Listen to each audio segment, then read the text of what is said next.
Cheers for joining us, Brad. A 2-0 win this afternoon. How pleased are you with the lads' performance? Awfully pleased with the second half. I said to the boys after, it's a squad game. The lads that started the game took energy out of them. We were nowhere near as good as we can be. It's a weird first half. I thought they were the better side in the first half, but every single half chance we had, they almost had the polar exact, well, I say polar opposite, but the almost carbon copy, should I say, chance up the other end. When we got in down a certain side, they got in down a certain side. No real clear cuts.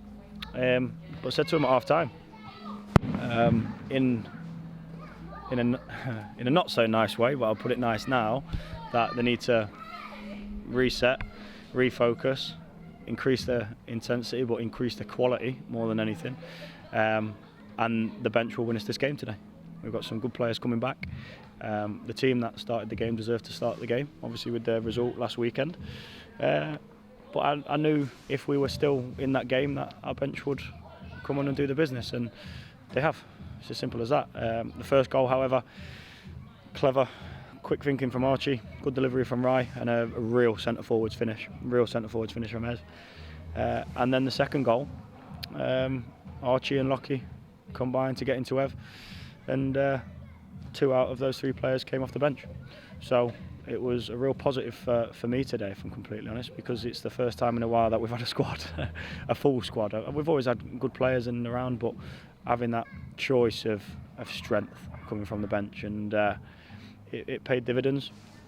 And there's no substitute for quality, and they did well, and just long may it continue. As you mentioned, the lads in the first half, they did carve out some good chances, but in the end, how important is it having a player like Lockie being able to come off the bench? Absolutely, I think Archie and Lockie, because they open doors. They pick defences apart. Incredibly intelligent players. They're not physically going to go and win headers for 90 minutes and go and smash people. But if you set up a team that stays in games, and the clever, intelligent players will find a way to get on the ball, and the way we play, we allow players to get on the ball, and we'll find them at some point. I don't think we was anywhere near patient enough today, but the main thing was we stayed in the game until we could obviously bring them on when they're fresh and when they're obviously wiltering a little bit. So it's what we thought could happen today. It's 3 wins on the bounce, and I've said this to you plenty of times, little mini wins and little mini runs are key, and we just go about our business, and hopefully we do what we can. And I imagine it's been quite a frustrating few weeks for Evan, who's been on the sidelines recently. How pleased are you for him to get his 11th goal of the season today? Yeah, he's a massive player for us, but we just didn't want to rush him back, as frustrated as he was. His first game back last week, unfortunately, we weren't able to have him training before having to start him, so he was not himself.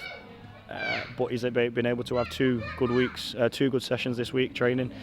As soon as he came in today, he was more confident. The illness has gone, and different animal.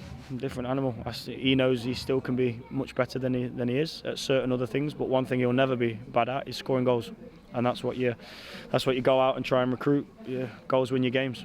But if you've got a team that will help stay you and keep you and stay in games, then we've always got a chance. And by the way, they're not a poor side. They play some good stuff, really good stuff, and it's no surprise with the manager. But it was a little bit of a sparring session more than anything, more than a title fight. And then when, like I say, we upped it, we managed to get what we needed to done. So that's the most pleasing thing. But they'll certainly go and get off this little run away from home that they've had. They're unbeaten at their place, so they're a good side. Everyone can beat everyone at this level. So for us to back up the Anstey result with a result against these puts us 4 points ahead with 2 games in hand on them, and we have to start taking those little wins. So it's a really pleasing result. The squad deserve it. We, in general, deserve it, just from the patience that we've had to have a squad fully fit. And yeah, we attack every game. As I said to you before, we'll go front foot. We're not going to sit off people, and we'll try and take our 3 points. We don't want anyone to come and take it off us here. And it's Darlaston away next. Are you expecting a similarly tough battle as you saw today? I'll be honest, an even tougher one, because they fell to a defeat today, which they probably weren't expecting, even though Bedworth are a decent side as well. But for them to lose away. They're certainly not going to want to lose at home. And obviously they want to keep the playoff push regardless of how early in the season it is. People want us to stay in and around it, so they're not going to want us to go there and take anything from them, and it's our job to obviously work out where we can and hopefully go and exploit it. Cheers, Brad. Thank you very much.